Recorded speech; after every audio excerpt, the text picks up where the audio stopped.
கிராம ஊராட்சிகளில் அனுமதி பெறாமல் கட்டப்படும் கட்டிடங்களை மூடி சீல் வைக்க ஊராட்சிகளின் நிர்வாக அலுவலர்களுக்கு அதிகாரம் உண்டு. கூடுதல் விவரங்களை செய்தியாளர் கார்த்திகேயன் வழங்கிட கேட்கலாம். கார்த்திகேயன், வணக்கம். விவரங்களை சொல்லலாம்.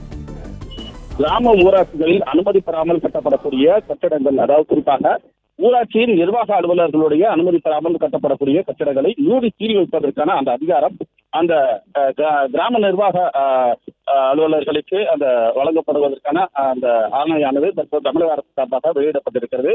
அதில் குறிப்பாக ஏற்கனவே தமிழக அரசு 2500 சதுர அடிக்கு மேலாக கட்டப்படக்கூடிய, அதாவது 2500 3000 சதுர அடி வரையிலாக கட்டப்படக்கூடிய கட்டிடங்களுக்கு தாங்களாகவே சுயசான்று அடிப்படையில் விண்ணப்பித்து அதற்கான அனுமதியை பெறலாம் என்ற நடைமுறையானது இருந்து வருகிறது. அதே நேரத்தில் 3000 சதுர அடிக்கு மேலாக 10,000 சதுர அடிக்குள்ளாக கட்டப்படக்கூடிய கட்டிடங்களுக்கு ஆன்லைன் மூலமாக விண்ணப்பித்து அதற்கான அனுமதியை பெற வேண்டும். அதற்கு ஒப்புதலானது வழங்கப்பட வேண்டிய அவசியம் இருக்கிறது. இதுபோன்ற நடைமுறையானது பின்பற்றப்பட்டு வருகிறது. இந்த சூழ்நிலையில் தான் இந்த உரிய அனுமதி பெறாமல் கட்டப்படக்கூடிய கட்டிடங்களை மூடி சீல் வைப்பதற்கான அந்த அதிகாரத்தை மாவட்ட ஆட்சியர்களுக்கும் அதே நேரத்தில் அனைத்து மாவட்ட ஆட்சியர்களுக்கும் அந்த கடிதமானது வழங்கப்பட்டிருக்கிறது. அது குறிப்பாக ஊரக நிர்வாக அலுவலர்களுக்கு அந்த அதிகாரம் வழங்கி தமிழக அரசு அதற்கான அரசாணையை வெளியிட்டிருக்கிறது.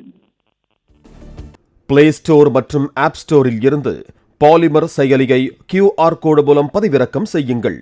செய்திகளை உடனுக்குடன் பெறுங்கள்.